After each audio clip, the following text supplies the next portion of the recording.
Actuellement, on parle beaucoup du problème de la souveraineté et des étrangers, notamment avec Michel Onfray, Éric Zemmour.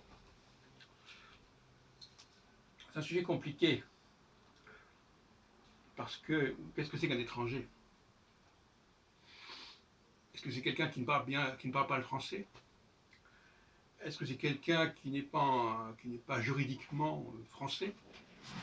Ou est-ce que c'est d'autres critères qui doivent intervenir, entrer en jeu? Le droit et la langue sont des moyens apparemment tout trouvés pour s'intégrer, s'assimiler à une société donnée. Et pourtant,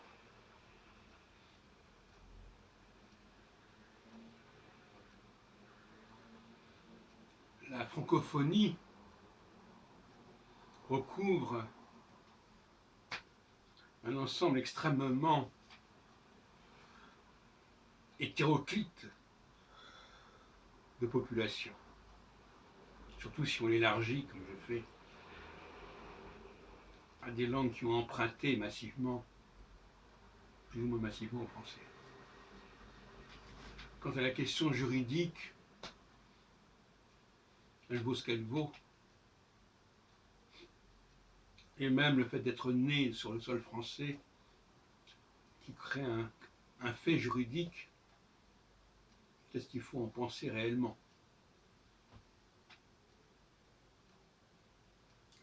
J'ai introduit récemment la notion de société hétérogène. Ça a l'avantage de ne pas porter de jugement sur les uns et les autres, mais de constater simplement que c'est une société qui n'est pas viable. Alors quels sont les remèdes? Avant de parler des remèdes, il faut déjà établir le diagnostic. Mais il est clair que l'hétérogénéité va à l'encontre de toute forme de communication et de communion au sein d'une société donnée. Alors maintenant, on revient à la question de qu'est-ce qui est hétérogène. Il se trouve que moi, je suis quelqu'un de très visuel. Plus exactement, j'accorde anthropologiquement beaucoup d'importance au visuel. Par exemple, en astrologie, je considère que les planètes qui ne sont pas visibles à l'œil nu ne doivent pas entrer en jeu dans le travail de l'astrologue. Bon.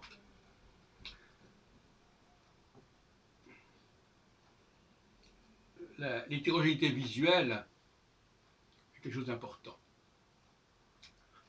Et c'est souvent là qu'il y a un déni. C'est-à-dire que les gens voient qu'il y a une différence visuelle, mais le nient au nom de la pratique de la langue, au nom de l'autorité du droit. Alors, je ne connais pas de très près les derniers arguments de ces personnes que j'ai citées, Zemmour et Onfray. Je ne sais pas s'ils vont jusque-là. Mais la lisibilité des visages est essentielle pour moi. Et la lisibilité, ce qu'on voit avant même de parler, avant même d'entendre l'autre, et des choses et des messages qu'on capte. Donc, tout en insistant sur la langue, je considère que ce n'est pas l'élément majeur. L'élément majeur, c'est visuel, c'est ce qu'on retrouve, ce qu'on perçoit, ce qu'on devine, qu'on comprend en regardant le visage de l'autre, en regardant les mimiques de l'autre, les gestes de l'autre. Et je crois qu'il va falloir en arriver là. Alors on pourrait appeler ça du racisme, mais ce mot est un mot galvaudé qui veut tout dire et ne rien dire.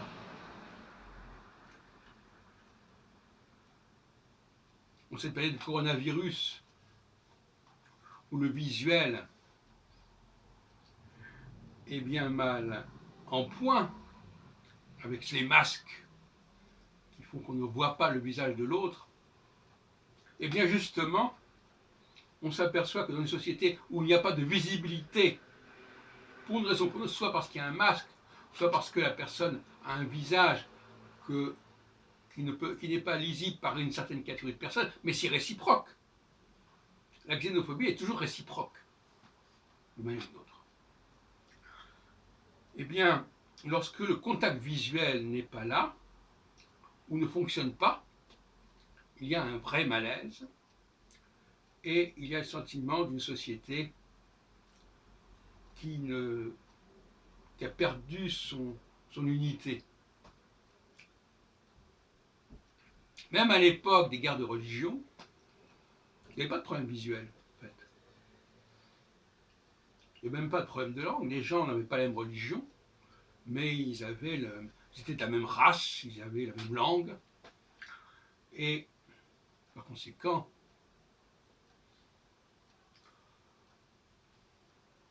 on est dans une situation qui était beaucoup moins grave que celle que nous connaissons aujourd'hui.